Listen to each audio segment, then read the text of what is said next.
चीन ने क्यों दी अमेरिका को एटमी हमले की धमकी? क्या वायरस पर चीनी पाप उजागर होने वाला है? देखिए टॉप 9 वायरस 2.0। चीन ने अमेरिका के खिलाफ परमाणु हमले की धमकी दी है। चीन की ये धमकी राष्ट्रपति बाइडेन के उस ऐलान पर आई है जिसमें उन्होंने वायरस के ओरिजिन की छानबीन करने की बात कही थी। धमकी में चीनी कम्युनिस्ट पार्टी ने कहा है कि उस वक्त हमारी न्यूक्लियर मिसाइलें इतनी ज्यादा होनी चाहिए कि अमेरिकी हमारे साथ टकराव की बात सोचकर ही कांप जाएं। ऐसा पहली बार है कि चीन ने इस तरह से खुलेआम अमेरिका को परमाणु हमले की धमकी दी है। खास बात यह है कि यह धमकी वायरस के ओरिजिन की जांच के ऐलान के बाद आई है। यानी चीन के रुख से यही लगता है कि वायरस की वुहान लैब थ्योरी में काफी दम है। चीन को शायद इस बात का डर सता रहा है कि कोरोना वायरस के पीछे के उसके कारनामे दुनिया के सामने न आ जाएं।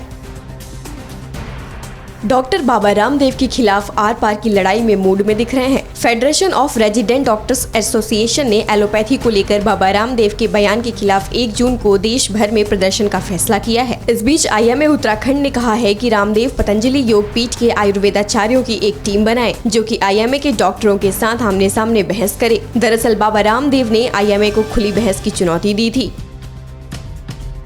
सख्ती के बावजूद कुछ लोग आपदा में भी कालाबाजारी और धोखाधड़ी का मौका नहीं छोड़ रहे हैं। प्रयागराज में 2 केमिस्टों को नकली दवा बेचने के आरोप में गिरफ्तार किया गया है। ये दोनों ब्लैक फंगस की नकली दवा बेच रहे थे।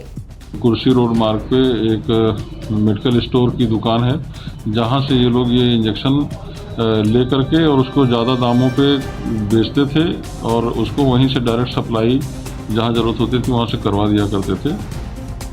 ठाणे में मीरा चोपड़ा नाम की एक अभिनेत्री ने फर्जी कार्ड बनवाकर टीका लगवा लिया। 18 से 44 आयु वर्ग का वैक्सीनेशन बंद होने की वजह से मीरा ने फर्जी तरीके से फ्रंटलाइन वर्कर का कार्ड बनवा लिया और सेंटर पर पहुंचकर टीका भी ले लिया। लेकिन जब उसने खुद अपनी तस्वीर सोशल मीडिया पर डाली तो पकड़ी गई। इस घटना को बीजेपी ने शर्मनाक बताया है और जाँच की मांग की है।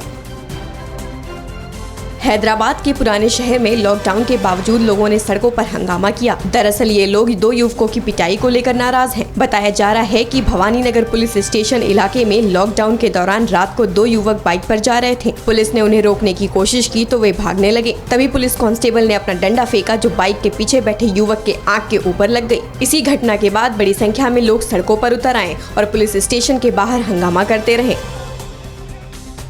बिहार के वैशाली के मंसूरपुर गांव में 1 महीने में कोरोना से 17 लोगों की मौत हो गई। इसके बाद गांव में दहशत का माहौल है। यहां के 2 घरों के लोग इस वजह से गांव छोड़कर चले गए क्योंकि उनके घरों में मौत होने के बाद गांव वालों ने उनसे बातचीत करना तक छोड़ दिया और उन्हें खाने पीने के सामान की भी दिक्कत होने लगी थी। हैरानी इस बात की है कि इतना कुछ हो जाने पर भी प्रशासन की ओर से अभी तक इन गाँव वालों की कोई सुध नहीं ली गई है। यह इलाका राघोपुर विधानसभा क्षेत्र में आता है जो की तेजस्वी यादव का चुनाव क्षेत्र भी है। रांची में कांग्रेस ने ऑक्सीजन बैंक सेवा की शुरुआत की है। यूथ कांग्रेस के कार्यकर्ता बैंक के लिए ऑक्सीजन कंसंट्रेटर्स, ऑक्सीमीटर, एम्बुलेंस जैसी सेवाओं का प्रबंध कर रहे हैं और जरूरतमंदों को इसकी सेवाएं दी जा रही हैं। प्रदेश कांग्रेस अध्यक्ष और राज्य के वित्त मंत्री रामेश्वर उरांव को कांग्रेस भवन में पार्टी कार्यकर्ता ने कई उपकरण और दूसरे सामान सौंपे। कोरोना से हो रही मौतों की वजह से पंजाब में अंतिम संस्कार के लिए लकड़ी की भारी कमी हो गई है। इस हालात को देखते हुए पंजाब के वन विभाग ने हर एक जिले के वन अधिकारी को तुरंत लकड़ी की व्यवस्था करने को कहा है। इसके लिए निर्देश दिया गया है कि अधिकारी पुराने सूखे पेड़ों को जल्द से जल्द काटकर जरूरी जगहों पर लकड़ी उपलब्ध करवाएं। परवाह देश की, सोमवार से शुक्रवार रात 10 बजे TV9 भारतवर्ष पर।